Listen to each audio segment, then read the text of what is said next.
qad khuliqata kama jaa an Rasulillahi sallallahu alaihi wasallam. Surga dan neraka dua-duanya adalah makhluknya Allah. Qad khuliqata, dua-duanya diciptakan Allah. Dua-duanya sudah diciptakan Allah, dan dua-duanya sudah ada. Kama jaa an Rasulillah sallallahu alaihi wasallam, sebagaimana yang telah datang dari Rasulullah, riwayat-riwayat yang sahih menjelaskan akan hal itu. Rasulullah mengatakan, dakhaltul jannata fara'aitu qasra. Aku pernah masuk surga dan aku melihat ada istana di dalam surga. Rasulullah juga mengatakan, wa ra'aitul kautsara. Saya melihat telaga Al-Kautsar. Dalam riwayat yang lain Rasulullah pun mengatakan, wattala'tu fil jannati fara'aitu aktsara ahliha kadza wa kadza. Karena aku melihat surga dan aku menjumpai kebanyakan penduduknya adalah orang-orang fuqara, orang-orang miskin. Wattala'tu fin nari fara'aitu kadza wa kadza. Dan aku juga pernah melihat neraka dan aku menjumpai neraka itu begini dan begitu. Kebanyakan penghuni neraka adalah kaum wanita. Faman za'ama annahuma lam tukhlaqa fahuwa mukadzibun bil Qur'an. Barang siapa mengatakan, barang siapa mengklaim, menganggap bahwa surga dan neraka belum diciptakan, maka dia telah mendustakan Al-Quran wa ahaditsir Rasul wa ahadithi Rasulillah, dan dia mendustakan hadisnya Rasulullah. Wala ahsabuhu yu'minu bil jannati wan nar. Dan aku tidak menduga ia beriman dengan surga dan neraka, kata Imam Ahmad. Jadi menurut akidah Ahlus Sunnah wal Jamaah, surga dan neraka itu dua-duanya adalah makhluk. Jadi kalau ditanya apakah surga dan neraka itu makhluk, jawabannya iya. Surga dan neraka dua-duanya makhluk. Qad khuliqata, dua-duanya sudah diciptakan. Jadi dua-duanya sudah ada sekarang ini. Dan banyak hadis yang menunjukkan itu. Allah sendiri berkata dalam surat Ali Imran ayat 33, wasari'u ila maghfiratim mir rabbikum. Bergegaslah menuju ampunan Allah, wa jannatin arduwas samawati wal ard, dan bergegaslah menuju surga arduha as-samawati wal ard, yang mana luasnya yaitu seluas langit-langit dan bumi. Jadi luasnya surga itu langit-langit banyak ini, dan buminya itu luasnya surga. Uiddat lil muttaqin, dan sudah disiapkan, pakai fi'il madhi. Kalau antum belajar bahasa Arab, fi'il madhi artinya apa? Telah lampau. Berarti uiddat, sudah disediakan, sudah ada. Lil muttaqin, untuk orang-orang yang bertakwa. Dan juga tentang neraka, ayat 131, Wattaqun narallati, dan takutlah kalian kepada neraka uiddat, yang sudah disiapkan lil kafirin, untuk orang-orang kafir. Berarti sekarang ini surga sudah ada dan neraka pun sudah ada. Dan itu akidah Ahlussunnah wal Jamaah. Dan Rasulullah, mohon maaf, Allah juga sudah berfirman dalam surat An-Najm ayat 13 sampai ayat berapa? 15. An-Najm ayat 13 sampai ayat 15. Allah Subhanahu wa taala berfirman, "Walaqad ra'ahu nazlatan ukhra." Dan sesungguhnya Muhammad telah melihat Jibril dalam rupanya yang asli pada waktu yang lain, inda sidratil muntaha, yaitu di sidratil muntaha. Indaha jannatul ma'wa, di dekatnya Jibril ada, atau di dekatnya sidratul muntaha ada surga tempat tinggal. Itu dalil bahwa Rasulullah sudah melihat apa? Melihat apa? Melihat surga. Jadi surga itu sudah ada. Jadi surga itu adanya tidak nunggu nanti. Tidak. Sekarang surga sudah ada. Neraka pun sudah ada. Wa qad ra'an nabiyyu sidratal muntaha.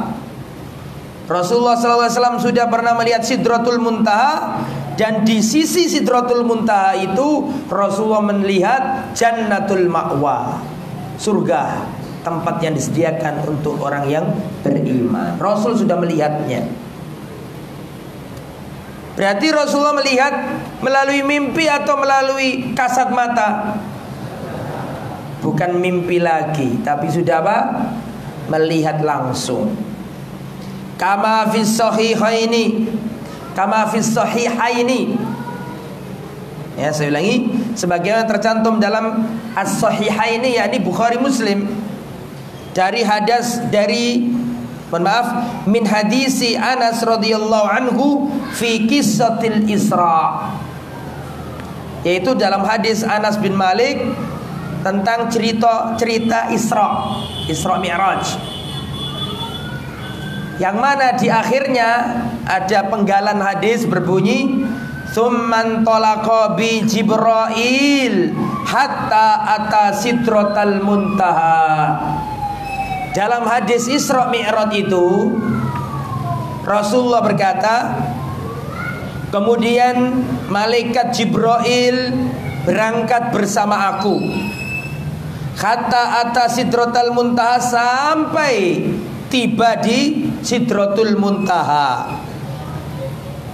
Fakhasyiha alwanun, Sidratul Muntaha itu ditutup oleh warna. La adri ma hiya, aku enggak tahu apa itu.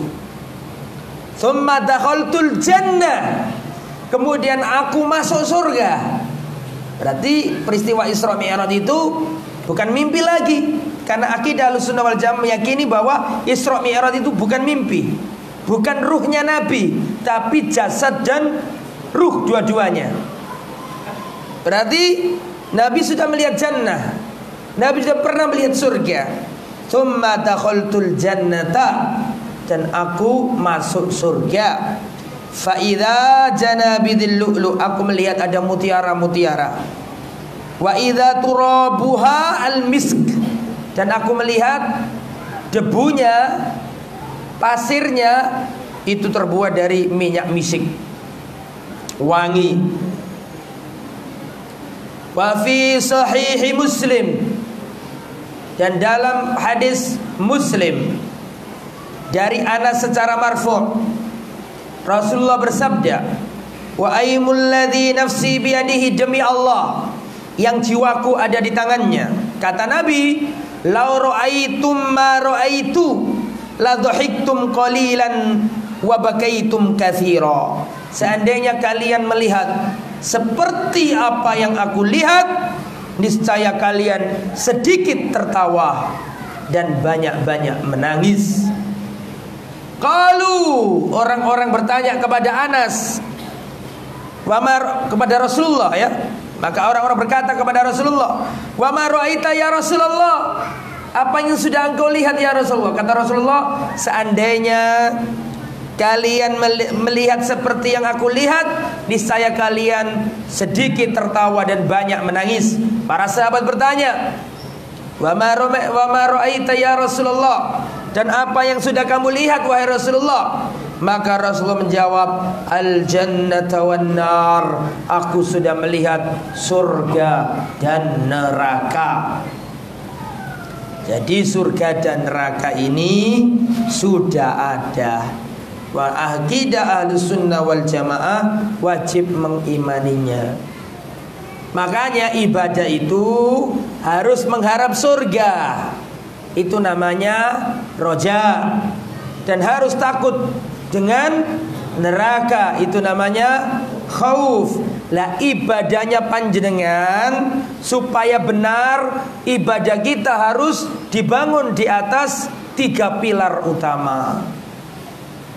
Jadi ibadah itu punya 3 pilar, 3 sendi. Sendi yang pertama namanya al-mahabbah, cinta. Sendi yang kedua namanya ar-raja, pengharapan. Dan sendi yang nomor 3 adalah al-khauf, takut. Lah orang yang melaksanakan ibadah harus dalam hatinya ada 3. Mas, sampean kenapa kok ibadah? 1, karena kita cinta kepada Allah. 2, karena kita mengharapkan pahala surganya Allah. 3, karena kita takut nerakanya Allah. Tuh. Jadi konsekuensi kita mengimani adanya surga dan neraka, kita ibadah harus dibarengi 3 hal ini. Cinta, mengharap surga, dan takut neraka. Waman abadallaha bil mahabbati wahdaha fahuwa zindiq. Barang siapa menyembah Allah dengan cinta saja, dia akan menjadi orang zindik.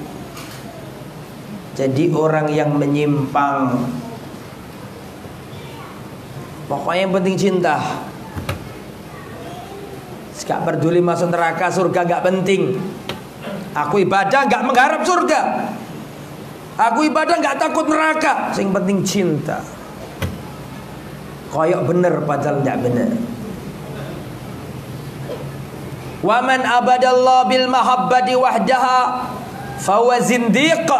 Barang siapa beribadah kepada Allah hanya dengan cinta, tanpa mengharap surga, tanpa takut neraka, fahuwa zindik, dia orang zindik. Ampun. Seperti dibuat lagu itu ya. Lagunya siapa? Chrisye rahimahullah. Jika surga dan neraka tak pernah ada. Terus gimana itu? Aku juga gak hafal. Apakah kita tetap menyembah Allah seandainya surga dan neraka itu gak ada? Seakan-akan dia ini nyuruh kita kalau ibadah jangan mengharap surga, jangan minta dijauhkan dari neraka. Kata mereka, orang beribadah kalau mengharap surga itu gak ikhlas.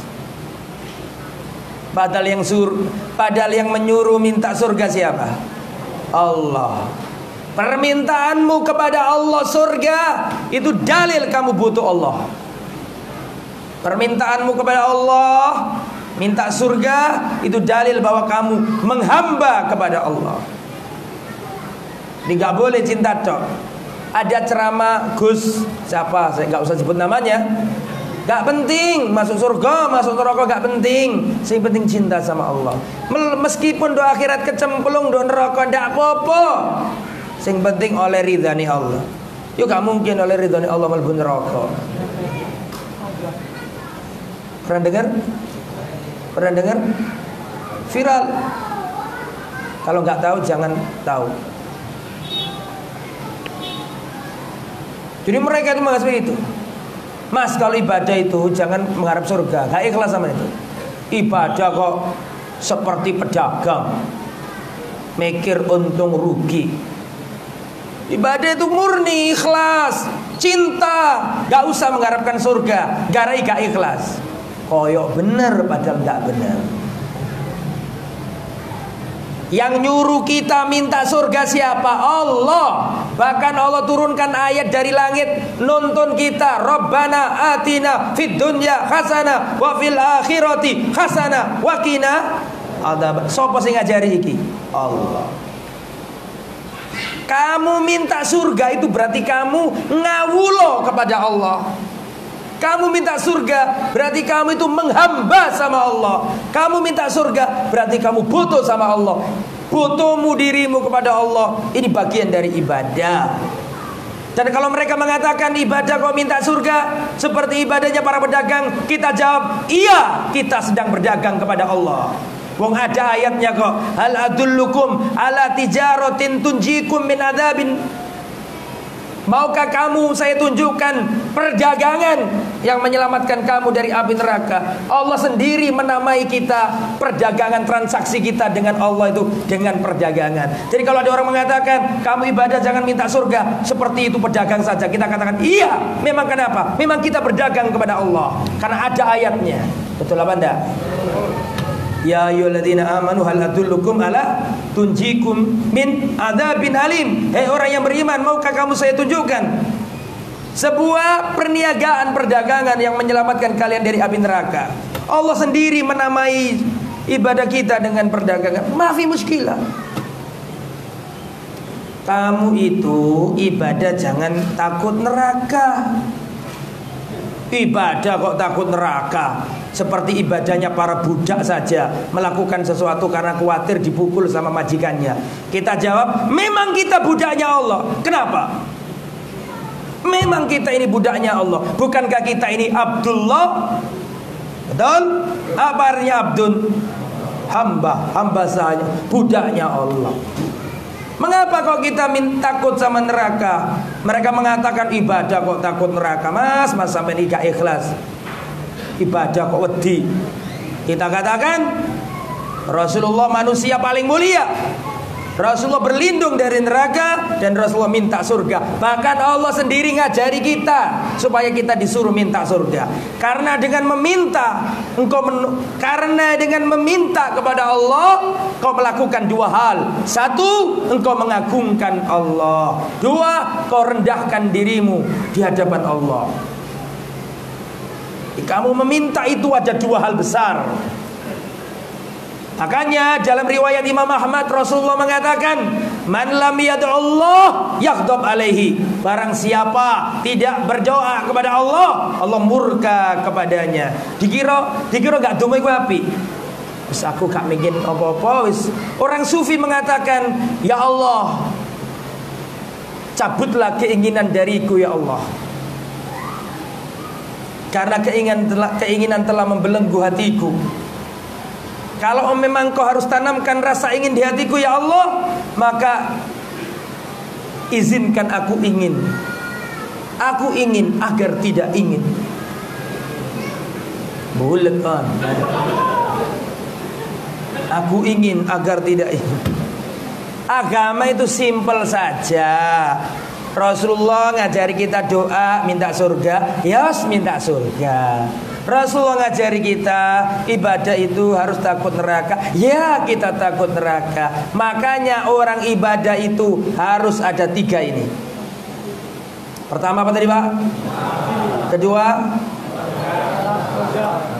yang pertama mahabbah, yang kedua ar-raja, yang ketiga al-khauf. Wa man abadallaha bil mahabbati wahda fa huwa zindiq. Barang siapa beribadah kepada Allah hanya dengan mahabbah saja, dia orang zindik. Makanya ojo heran nek ana pikiran sing nyeleneh. Sing penting itu eling Allah, gak salat gak apa-apa, sing penting eling. Itu gara-gara niki mang. Sampeyan niku lho ngurus apa-apa nek gak sesuai prosedur ditolak sampeyan. Itu urusan donya lho yuk. Iku urusan apa? Dunia. Apalagi urusan akhir. Urusan dunia saja, kalau sampean ngurus sesuatu gak sesuai prosedur, ditolak. Apalagi urusan akhirat. Makanya ono wong pikiran nyeleneh itu gara-gara itu tok. Yang pertama tadi itu hanya mengajarkan apa? Sing penting cinta, Mas. Sampean iki adik ngene itu. Sampean iki ngaji kulit, Mas. Ngaji kok nek takbir kudu ngene. Celonone kudu ngene, jenggot iku ngaji kulit sampean iki. Nek aku wis jero, Mas. Wis gak mikir sing ngono-ngono kuwi iku, Mas. Wis makrifat, ngono nyeleneh akhire. Kayak bener padahal ndak bener. Nah, adapun Ahlussunnah wal Jamaah, semua agama itu inti, enggak ada agama kulit. Semua yang diajarkan Nabi inti. Dari A sampai Z, dari masuk kamar mandi, masuk jeding, ya, sampai jihad fisabilillah, semua inti. Ya, itu ajaran Nabi. Nabi manusia paling mulia, ya sholat. Kalau naik tingkatan tertentu terus menjadi level yang hebat, berbeda dengan makhluk Allah yang lain. Syekh Abdul Qadir Jailani rahimahullah, ulama Ahlussunnah wal Jamaah, pernah di waktu siang hari panas luar biasa, beliau kehausan hampir mati. Di saat kehausan panas hampir wafat, Syekh Abdul Qadir Jailani melihat mendung gelap, hampir turun hujan. Tiba-tiba ada suara yang berkata, ya Abdul Qadir, wahai Abdul Qadir, inni rabbuk, aku adalah Tuhanmu. Aku halalkan untukmu apa yang sudah aku haramkan untuk umatku yang lain. Aku halalkan untukmu apa yang aku haramkan untuk hamba-hambaku yang lain. Apa kata Syekh Abdul Qadir Jailani? Anta ilah. Apakah kau ini al-ilah? Dia tadi kan ngomong, setan tadi ngomongnya, suara tadi loh. Suara tadi ngomong ana rabbuk, pakai kata rob. Pakai kata-kata apa? Rob. Dibalik sama Syekh Abdul Qadir. Anta ilah, apakah kau ini ilah? Ilah lebih dari rob, lebih dari sekedar rob apa sebenarnya? Ya, maksudnya ilah yang berat dia apa? Sembah. Anta ilah, alladzi la ilaha illahu, apakah tidak yang benar disembah kecuali engkau? Ya Abdul Qadir, aku halalkan untukmu apa yang sudah aku haramkan untuk hamba-hambaku yang lain. Kata Syekh Abdul Qadir, innama anta syaitan, sungguhnya engkau adalah syaitan. Langsung mendung terbuka, panas lagi.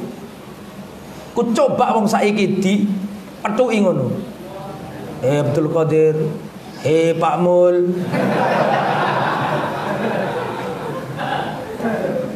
Atau ada orang tirakat kan ngono kan? Salat malam, poso mute, moro-moro ketemu kaya ngono ku. Mulai saiki awakmu ngelakoni ngene gak apa-apa. Aku halalkan untukmu apa yang aku haramkan untuk yang lain. Nggih, matur suwun ya Allah. Paling ngono. Syekh Abdul Qadir ngerti, syariat sudah tutup, sudah enggak ada syariat setelah wafatnya Rasulullah. Paham enggak? Penghalalan pengharaman sudah selesai semenjak turun surat Al-Maidah ayat 3, al-yauma akmaltu lakum dinakum wa atmamtu alaikum ni'mati wa raditu lakum al-islam madina. Pada hari ini, hari tanggal 9 Dzulhijjah pada waktu itu, ya, aku sempurnakan agama Islam. Sudah enggak ada penghalalan, enggak ada pengharaman, tutup. Yang halal, yang dihalalkan Allah melalui Nabi, yang haram diharamkan Allah melalui Nabi. Enggak boleh ada penghalalan pengharaman selain dari jalur itu. Lewat mimpi, lewat wangsit sudah enggak ada. Selesai. Nah, itu karena Syekh Abdul Qadir orangnya paham, berilmu, ditolak tidak mau. Itu bahayanya nyembah Allah hanya dengan apa tadi? Cinta. Akhirnya nggak pakai prosedur, yang penting cinta. Mlebu surga mlebu neraka gak penting, yang penting cinta. Banyak pikiran ngono, Pak. Pikiran sufi. Yang nomor 2, man abadallaha bil rojai wahdah. Barang siapa beribadah kepada Allah dengan mengharap saja, rojak saja, fahuwa murji, maka dia menjadi orang murjiah. Tulisan. Nah, yang belum tahu tulis, yang sudah tahu nggak usah ditulis. Waman abadallaha bil khaufi, barang siapa beribadah kepada Allah dengan takut saja, fahuwal haruri, maka dia menjadi orang haruri, orang khawarij. Waman abadallaha bil mahabbati war rajai wal khaufi fahuwa mu'minun muwahhidun. Barang siapa beribadah kepada Allah dengan cinta, dengan mengharap, dan dengan khauf, takut, fahuwa mu'minun muwahhid, maka dia orang ahli tauhid, orang ahli iman. Jelas? Jelas ya? Oke. Sebelum pertanyaan, kita selesaikan yang nomor 50 dulu. Waman mata min ahlil kiblah muwahidan yusalla alaihi. Barang siapa mati sedangkan dia termasuk ahli kiblat. Ahli kiblat maksudnya orang Islam. Ini yang terakhir ya. Besok jangan dibawa lagi kitab ini, sudah selesai. Insya Allah kita ganti kitab apa? Khut Aqidatak. Kitabnya kecil supaya cepat selesai. Dan kita ngaji bukan karena cepat selesai, tapi dapat karena ringkes ini mudah. Ya nanti patokannya itu penjabarannya boleh dari kitab lain. Tapi kitabnya kecil. Kitabnya Sejamil Zainu. Insya Allah nanti mudah-mudahan ada donatur dan dibagikan ke jenengan semuanya. Saya tadi dapat bisikan dari Pak Mul, ya. Insya Allah dapat satu-satu yang hadir. Yang terlambat gak oleh ya, gak dapat. Ono sing njaluk mari oleh kitab gak teko-teko. Tapi insya Allah tetap bermanfaat ya bukunya. Tapi alhamdulillah dia yang datang banyak ini, alhamdulillah. Terus nomor 50 ya. Waman mata min ahlil qiblah muwahidan yusalla alaihi. Barang siapa yang mati tapi dia termasuk ahli kiblat, orang Islam, muwahidan, ahli tauhid, yusalla alaihi, dia harus disolati kalau mati. Wa yustaghfaru lahu, harus dimohonkan ampunan untuknya. Wala yuhjab anhul istighfar, dan tidak boleh menghalang-halangi permohonan ampunan untuknya. Harus didoakan. Wala tutraku sholatu alaihi lidan bin adnaba, tidak boleh kita meninggalkan nyolati orang Islam yang mati meskipun ahli maksiat. Siapapun ahli maksiat, selama orangnya Islam ahli tauhid, gak boleh kita tinggalkan mensolati jenazahnya, tetap disolati. Sahiron kana au kabiron, baik dosa kecil maupun dosa besar, amruhu ilallah, adapun urusan dia itu kepada Allah, tapi tetap kita doakan. Cuman ada orang-orang tertentu yang Nabi gak mau nyolati, tapi Nabi gak ngelarang. Solatilah, tapi Nabi gak nyolati. Di antaranya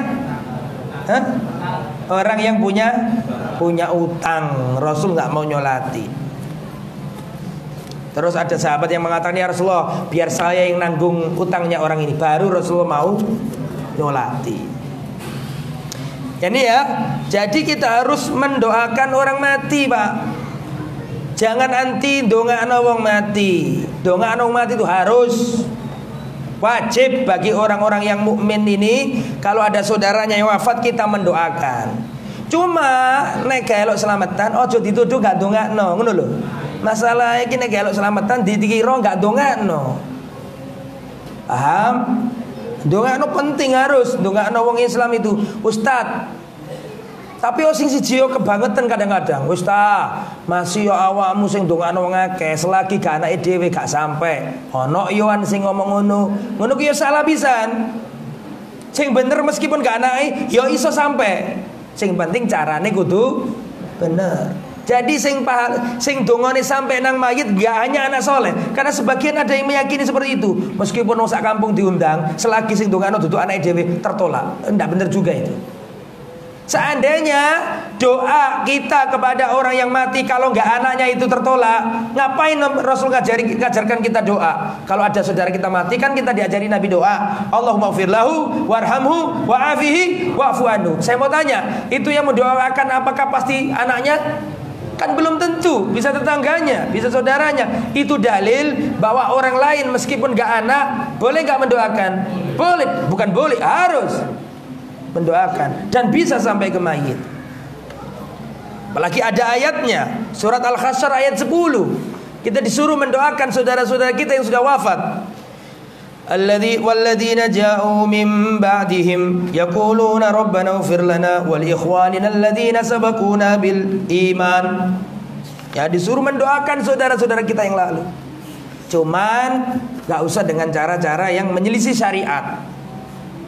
Para sahabat mengatakan kunna na'udu al-ijtima'. Kami menganggap, kami para sahabat Nabi menganggap kumpul-kumpul di rumah orang mati sambil dihidang-hidangkan makanan minan niyaha, termasuk meratapi mayit.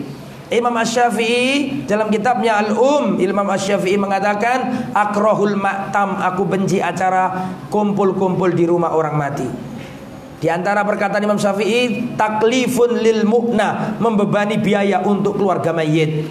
Al-Imam Ad-Dimyati mengatakan, ma yaf'aluhun nas minal ijtima' fi ahlil mayyit, termasuk acara yang dilakukan orang-orang kumpul-kumpul di rumah orang mati sambil dihidangkan makanan, minal bid'ahil munkar, termasuk bid'ah yang mungkar. Sing ngomong ulama Syafi'iyah, termasuk bid'ah yang mungkar. Acara kumpul-kumpul di rumah orang mati gak boleh. Ya, saya mau tanya, tolong dijawab. Jawab, ya. Orang mati sudah ada enggak di zaman Nabi? Hah? Sudah. Rasulullah pernah ditinggal wafat keluarganya apa enggak? Rasulullah pernah ditinggal istri tercintanya, Khadijah. Rasulullah pernah ditinggal istrinya yang lain, Zainab binti Khuzaimah. Rasulullah punya anak 7, yang 6 wafat sebelum Nabi. Rasulullah pernah ditinggal wafat putra kesayangannya Qasim, ditinggal lagi putra kesayangannya Abdullah, ditinggal lagi putra kesayangannya Ibrahim, ditinggal lagi wafat. Ustaz, mereka kan masih kecil, wajar gak ditahlili Ustaz? Oh, oke, masih ada lagi Zainab, wafatnya ketika sudah dewasa, bahkan sudah masuk Islam, bahkan sudah punya anak, bahkan sudah nikah. Ayo, pengen ngomong apa meneh? Zainab. Rasulullah pernah ditinggal wafat Zainab. Rasulullah sudah pernah ditinggal Ruqayyah. Rasulullah pernah ditinggal wafat Ummu Kulthum. Hanya satu putrinya Nabi yang wafat setelah Nabi. Siapa? Fatimah. Berarti orang mati sudah ada di zaman Nabi. Rasulullah sudah pernah ditinggal wafat orang-orang terdekat. Rasulullah pernah ditinggal wafat keluarga tercinta. Seharusnya dalam masalah ini gak ada khilaf pendapat, karena contohnya sudah ada. Pernah saya mau tanya, Abu Bakar punya anak wanita soleha jadi istrinya Nabi. Siapa jenenge? Aisyah. Pernah dengar gak ketika Abu Bakar wafat, kemudian Aisyah ngundang orang-orang kumpul di rumahnya, makan-makan, mendoakan selamatan? Tidak akan pernah ketemu riwayat seperti itu. Terus bagaimana Ustaz? Yang dilakukan Nabi kalau ada orang mati, dengarkan. Ada seorang sahabat Nabi plus sepupunya Nabi, namanya Ja'far bin Abu Thalib. Abu Thalib kan pamannya Nabi, punya anak namanya Ja'far. Berarti Ja'far ini saudaranya Ali bin Abi Thalib. Ja'far ini kata Nabi, orang yang paling mirip aku akhlaknya dan rupanya. Siapa namanya? Ja'far bin Abi Thalib. Ja'far wafat, gugur dalam perang Mu'tah. Tahu nggak apa yang dilakukan Nabi ketika dengar gugurnya Ja'far? Ketika Ja'far wafat, apa yang dilakukan Nabi? Nabi berkata kepada para sahabat, isna'u li ali Ja'far to'aman. Tolong siapkan, hidangkan makan. Tolong siapkan atau buatkan makanan untuk keluarganya Ja'far yang ditinggal mati Ja'far. Faqad atahuma yashhiluhum aw ma yashghalahum aw ma yashhiluhum. Telah datang kepada keluarganya Ja'far apa yang akan menyibukkan mereka. Wong ditinggal mati itu sibuk, Pak. Sibuk ngurus pengurusan jenazahnya, maka jangan dibebani dengan mikirkan menunya tetangganya. Biasa nasi rawon, apa nasi padang, apa soto lamongan. Kepaten iku seloro. Ojo dikek penggawean. Wis gade agama sementara. Coba gade agama. Teori sosial mengatakan nek ana wong susah, diapakno? Dibantu. Betul apa ndak? Islam itu simpel, mudah. Maka kata Nabi, isna'u li ali Ja'far tu'aman, hei para sahabatku, buatkan makanan untuk keluarganya Ja'far yang ditinggal mati oleh Ja'far. Sing dikongkon Nabi nggih panganan sapa? Keluarganya Ja'far apa wong-wong? Jelas ya? Setelah itu apa yang dilakukan Nabi? Nabi datang ke rumahnya Ja'far. Istrinya nangis sesenggukan, maka Nabi mengatakan la tabku ala akhi ba'dal yaum, mulai hari ini jangan kau tangisi lagi saudaraku. Berarti apa maksudnya? Rasulullah datang bertakziah, enggak janjian, enggak kumpul-kumpul. Rasulullah izin rono. Paham? Terus Rasulullah mengatakan la tabku ala akhi ba'dal yaum, jangan tangisi lagi siapa? Saudaraku Ja'far setelah hari ini. Artinya bertakziah tujuannya menghibur keluarga yang ditinggal mati. Terus apa lagi ya Ustadz yang dilakukan Rasul? Rasul manggil dua anaknya Ja'far. Mana anaknya Ja'far ini? Muncul dua orang masih kecil, anak yatim dua-duanya. Yang pertama namanya Abdullah bin Ja'far, yang kedua namanya Muhammad bin Ja'far. Ngerti nggak kamu cerita ini? Ada cilik loro yatim dirambut sama Nabi. Nabi mengatakan tolong panggil tukang cukur rambut. Lalu digondol, dirapikan rambutnya biar gak mesum, biar gak kusem. Ditata sama Nabi. Setelah itu uminya istrinya siapa? Ja'far. Siapa namanya istrinya Ja'far? Siapa? Sekarang ngira 12 sama ini. Namanya Asma binti Umays. Tulisan. Senengi siapa? Asma binti Umays. Asma binti Umays. Ya Rasulullah, bagaimana ini ya Rasul? Anakku masih kecil, bapak ika ono. Kata Nabi, apakah kefakiran yang kau takutkan menimpa dua anak ini? Padahal aku adalah wali dari dua anak ini. Aku adalah pengayom, aku adalah pengkafil, aku adalah pemelihara dua anak yatim ini. Berarti yang dilakukan Nabi apa? Satu, menyuruh orang buat makanan. Dua, Nabi datang menghibur keluarga duka. Tiga, Rasulullah merawat anak yatimnya. Kalau antum mau nikahi jandanya juga gak apa-apa. Cuma ada ibu-ibu hati-hati kalau ngomong ini. Itu yang dilakukan Nabi. Ya. Itu keyakinan akidah Ahlus Sunnah wal Jamaah. Jadi mendoakan Simai itu penting, Pak. Ya, sampai juga jangan nggak ikut acara gitu tapi nggak mendoakan, jangan. Harus dongano dulur-dulur kita yang sudah wafat mendahului kita. Itulah akidah Ahlussunnah wal Jamaah. Dan Rasulullah mengatakan, "Ma min muslimin yamutu fayusalli ala janazatihi 40 rajulan la yusyriku billahi syai'a illa syafa'ahumullah fi." Tidaklah orang Islam mati disolati jenazahnya oleh 40 orang yang ahli tauhid, tidak menyekutukan Allah, niscaya Allah mengizinkan syafaatnya orang 40 tadi untuk si mayit. Apa syafaatnya? Allahumma fir lahu warhamhu wa'afihi wa'fu. Makanya kalau dengar saudara kita sama ahli sunnah wafat, jangan kita remehkan. Kita sempatkan waktu untuk mengikuti atau mensolati jenazahnya. Ya, dan sama nggak mungkin disolati ahli tauhid, sama nggak mungkin disolati orang yang ahli tauhid yang tidak melakukan kesyirikan, kecuali nalikane urip sampean kudu bergaul sama ahli tauhid. Nek bendino nih koncone jagongan preman-preman, koncone jagongan, koncone wong sing senengane klenik-klenik. Nek mati yo gak ngira di solati ahli tauhid. Berarti supaya disolati ahli tauhid, nalikane urip kudu koncoan karo ahli tauhid. Ngoten lho maksudnya, Pak. Jumlah sampean kan banyak ini sudah. Ratusan. Kalau 40 sudah mencukupi. Makanya harus kita doakan saudara kita. Kalau ada yang wafat kita sempatkan ikut nyolati, supaya nanti kalau kita wafat juga didoakan oleh saudara-saudara kita yang lain, ya. Wallahu a'lam bissawab. Akhirur risalah. walhamdulillahi wahda wa salatuhu ala Muhammadin wa alihi wa sallama taslima. Alhamdulillah selesai. Insyaallah pada pertemuan akan datang. Saya tadi browsing di internet, cari terjemahan kitab Khut Aqidatak. Ternyata ketemu dan sudah ada dan bisa di-download. Dan sudah ada di HP saya filenya. Mungkin nanti bisa saya share di mana? Di grup. Sama ikut grup kan ya? Grup Al Furqan. Tapi insya Allah tetap besok harus ada kitabnya. Karena ngaji kok di HP itu gak enak. Waktu lihat HP gini ada WA masuk, koyo-koyo delok serius padahal mau coba WA. Aku gak gelem ngono ya. Harus pakai kitab. Oke?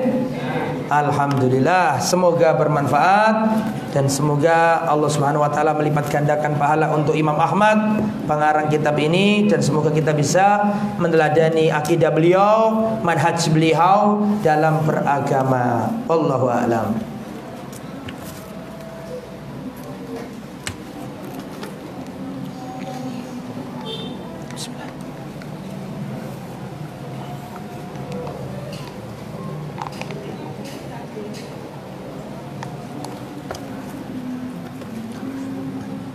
Apakah ada riwayat yang menunjukkan di mana surga? Loh, barusan dibaca.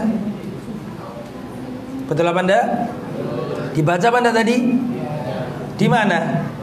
Di tempat yang tinggi dekat dengan Sidratul Muntaha. Jadi Firdaus surga Firdaus di apanya Arsy? Firdaus di apanya Arsy? Di bawah Arsy.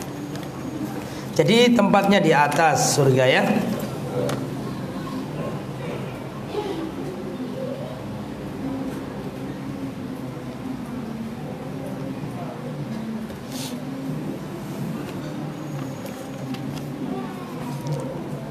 Ustadz, bolehkah puasa ayyamul bidh pada selain tanggal 13, 14, 15? Boleh apa enggak?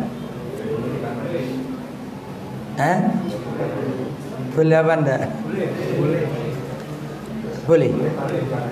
Ustadz, boleh apa tidak kita puasa niatnya ayyamul bidh tapi dilaksanakan pada tanggal 13, 14, 15?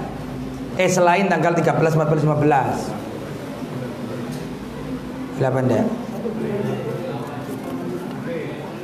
Pertanyaannya itu sama dengan orang bertanya seperti ini. Ustadz, boleh apa tidak puasa hari Senin, puasa sunnah dilaksanakan pada hari Selasa? Gak boleh. Ayyamul bidh itu tanggal 13, 14, 15. Kenapa dikatakan ayyamul bidh? Ayyam itu artinya hari-hari, bidh artinya putih. Kenapa? Karena pada waktu itu sinar rembulan purnama itu terang, makanya dijuluki hari-hari putih. Ya, jadi apakah boleh puasa ayyamul bidh pada selain tanggal 14, 15, 13, 14, 15? Jawabannya tidak boleh, karena ayyamul bidh itu tanggal 13, 14, 15. Tapi kalau pertanyaannya seperti ini, Ustadz, boleh nggak puasa 3 hari selama dalam 1 bulan itu selain ayyamul bidh, selain 13, 14, 15? Jawabannya boleh. Tapi kalau sudah dilaksanakan di luar 13, 14, 15, artinya bukan lagi ayyamul bidh, karena ayyamul bidh itu khusus 3 hari yang tengah-tengah itu. Dan puasa 3 hari 1 bulan itu nggak harus ayyamul bidh. Jadi boleh tanggal 9, 18, 28 boleh. Tapi namanya bukan ayyamul bidh.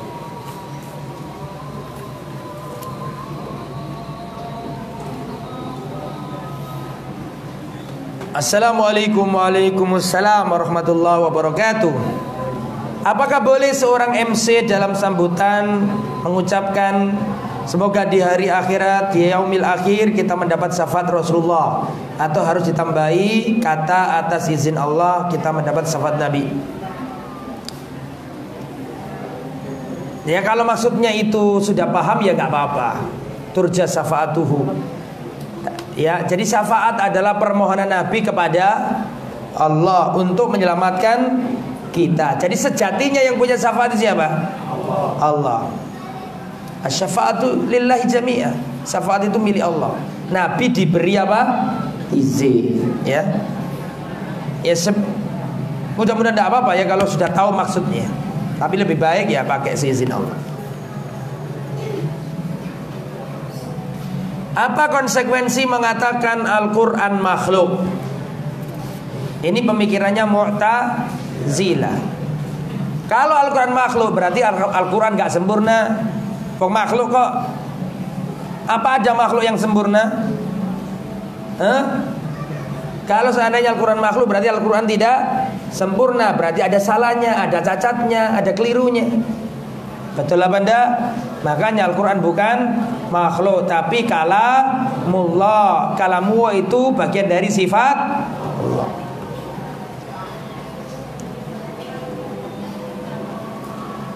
Bismillahirrahmanirrahim. Ustaz, bagaimana hukum jual beli hibah organ tubuh manusia dengan alasan darurat menolong orang lain? Wallahu a'lam. Setahu saya nggak boleh.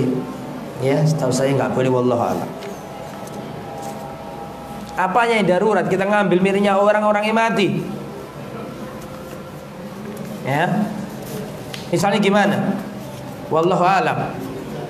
Kita mengambil miliknya orang, kita ambil, dia gak punya, kita kasihkan orang.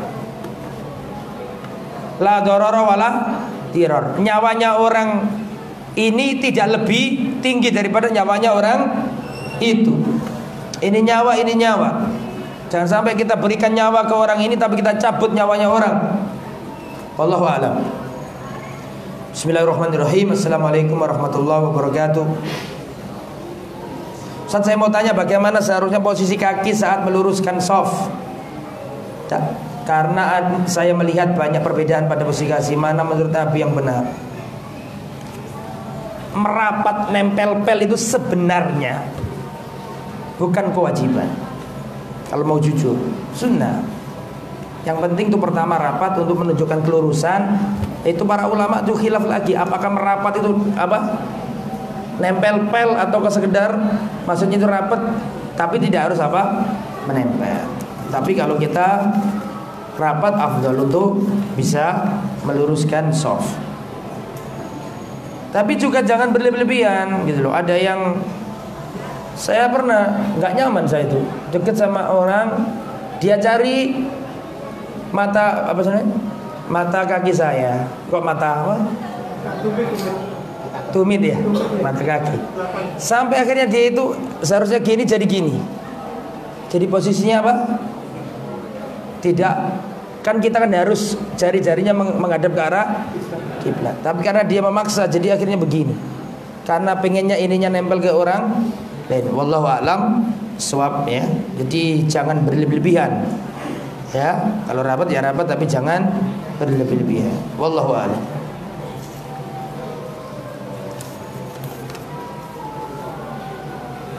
Bukan hujah ya, tapi waktu saya di Arab jarang menjumpai mereka shaf rapat.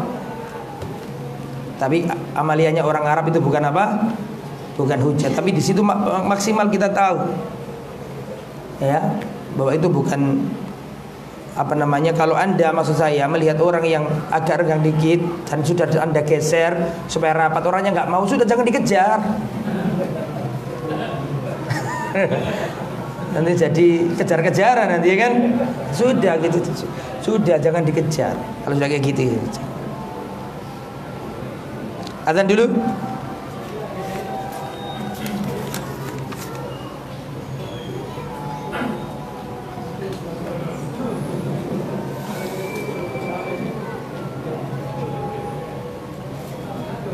Allah.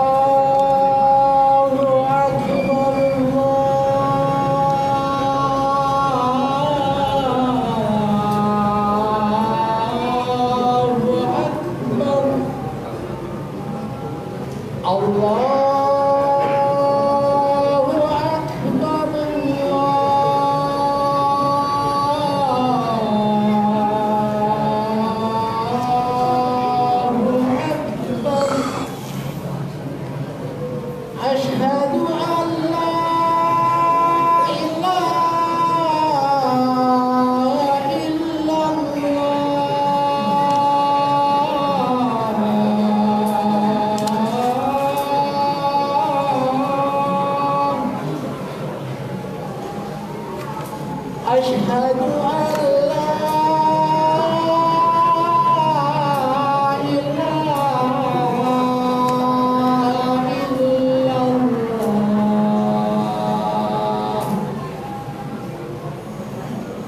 Asyhadu anna Muhammadar Rasulullah.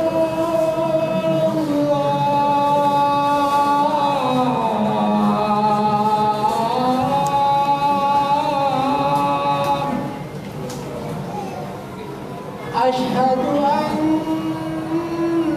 Muhammadar Rasulullah.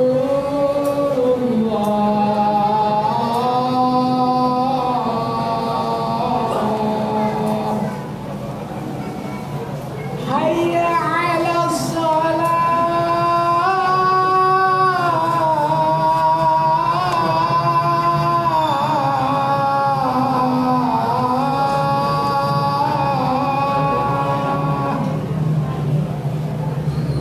Hayya 'alas salah.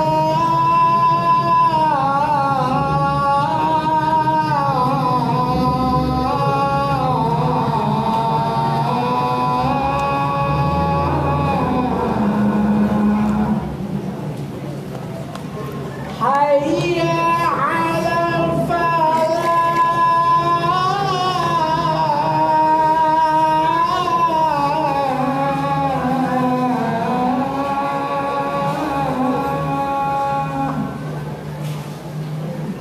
Hayya 'alal falah.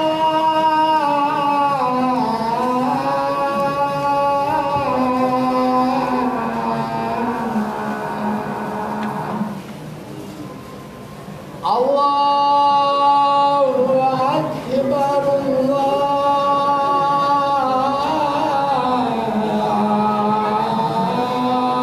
Akbar. La ilaha illallah.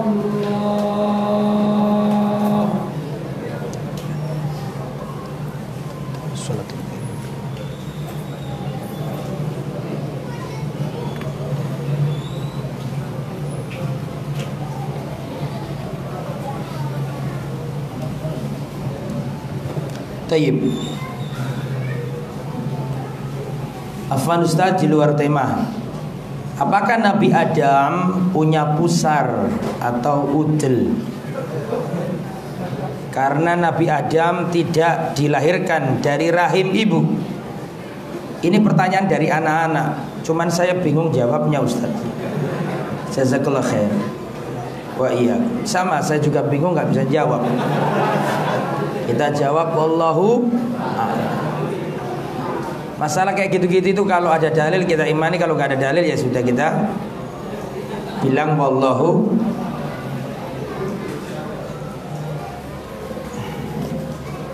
Bismillahirrahmanirrahim. Semoga Ustaz selalu sehat, amin. Kami pernah diskusi cara pemeliharaan jenazah dengan orang tua secara syar'i. Beliau menyampaikan biarkan beliau nanti kalau wafat biar dirawat orang kampung saja, biar tidak seperti menguburkan kucing, karena tidak diadzankan saat dikubur. Mohon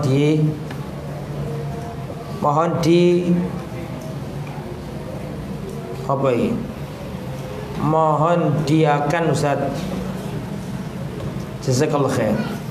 Tidak ada hadis yang sahih yang menjelaskan bahwa jenazah kalau sudah dikubur diadzankan, tidak ada ya. Wallahu a'lam. Tentang Isra Mi'raj, Rasulullah SAW sempat diperintahkan Allah untuk melaksanakan sholat sehari semalam 50 kali. Maka sholat akan dilaksanakan setiap 28 menit sekali. Apa itu tidak terlalu berlebihan Ustaz? Karena manusia yang butuh istirahat. Makanya nggak jadi. Gitu aja jawabnya kan. Makanya nggak jadi. Diganti berapa? 5. Bismillahirrahmanirrahim. Ustaz, dalam bab ini diterangkan bahwa Rasulullah SAW telah melihat surga. Lalu bagaimana Saya diterangkan dalam bab ini bahwa Rasul telah melihat surga. Itu diterjemahkan juga diterjemahkan melihat ya. Betul? Bukan mimpi kan? Bukan. Pas waktu apa? Isra Mi'raj. Bagaimana mengkompromikannya dengan hadis qudsi yang menjelaskan kenikmatan surga tidak pernah dilihat mata manusia? Mohon penjelasannya Ustaz. Jazakallahu khair wa barakallahu fiik. Allah alam ya, dengan cara kita katakan itu kekhususan siapa? Rasul. Wallahu alam. Wallahu alam. Mudah-mudahan begitu ya. Yaitu dengan itu menunjukkan kekhususan siapa? Rasul. Dan banyak hadis yang menunjukkan bahwa Rasulullah pernah melihat, entah melalui mimpi atau tidak, tapi Rasulullah pernah apa? Melihat. Rasulullah melihat apa? Melihat. Rasulullah pernah melihat tadi itu loh, melihat istana, betul? Rasulullah juga pernah melihat taman, terus ada anak kecil. Pernah dengar? Kemudian Rasulullah juga pernah melihat ada seorang laki-laki yang tinggi dikelilingi anak-anak kecil. Siapa itu? Nabi Ibrahim. Siapa bocah-bocah kecil itu? Anak-anak yang wafat ketika belum balik. Dan banyak riwayat Rasulullah melihat di surga begini-begini.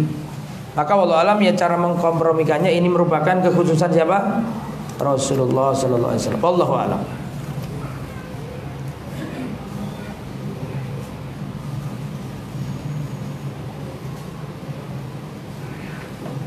Saya kurang bisa membaca ya, mohon maaf.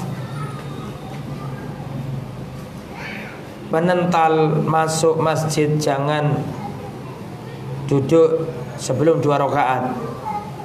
Bagaimana kalau sholat itu berdekatan dengan larangan? Kurang paham saya. Intinya kalau masuk masjid jangan duduk tapi sholat 2 rakaat. Idza dakhala ahadukum al-masjid fala yajlis hatta yusalli rakataini. Jika salah seorang di antara kalian masuk masjid jangan duduk sampai sholat 2 rakaat. Bismillahirrahmanirrahim. Assalamualaikum warahmatullahi wabarakatuh. Waalaikumsalam warahmatullahi wabarakatuh. Ustaz, saya mau bertanya, bagaimana hukumnya setiap selesai azan sholat subuh terus sholat qobliyah subuh di masjid? Habis begitu berdoa tangan kita diangkat ke atas. Kebiasaan ini selalu dilakukan. Bagaimana hukumnya Ustaz? Sunnah, bagus, lakukan terus menerus. Apa hukum menafkahi orang tua bagi anak perempuan yang kekurangan secara finansial? Ya kasih semampunya. Kalau mampunya 10.000 ya kasih 10.000. Mampunya 5.000 ya kasih 5.000.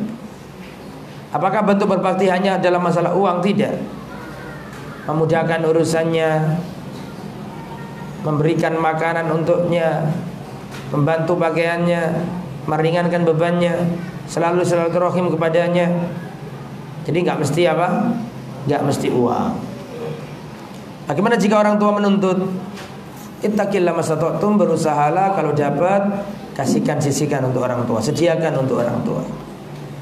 Kita tahu bahwa rezekinya anak beda-beda. Orang tua itu harus ngerti kayak gitu-gitu. Jangan menuntut semua anak memberinya dengan yang sama. Rezeki itu sudah diatur Allah. Ada anakmu kaya, ada anakmu yang lain miskin. Betul apa anda? Ya nggak boleh dipukul rata. Assalamualaikum Ustaz. Waalaikumsalam warahmatullahi wabarakatuh. Apa hukumnya menjadi calo tiket? Nggak boleh karena sudah ada tulisannya dilarang beli di calo. Yang beli harus taat kepada pemerintah, betul? Apa hukumnya menjamak sholat karena menonton Persebaya? Gak boleh. Wah, wuri. Gara-gara ya kalau untuk hajat yang bukan untuk permainan gitu ya mungkin boleh. Boleh, bukan mungkin lagi, boleh memang. Ya tapi kalau untuk urusan-urusan yang sia-sia, kemudian kita permainan maksud saya kan, bukan hajat yang sifatnya itu penting, itu kan permainan duniawi ya. Ya jangan, kalau ini dikatakan iya bahaya nanti. Akhirnya orang bermalas-malasan ya. Wallahu a'lam. Ada pertanyaan lagi silakan.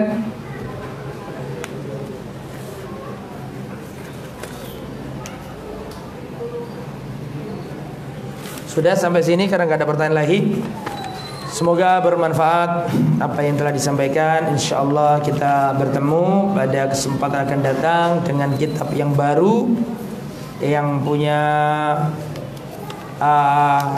HP bisa dicek PDF-nya tadi ada. Tulis saja download terjemahan kitab Khud Aqidatak.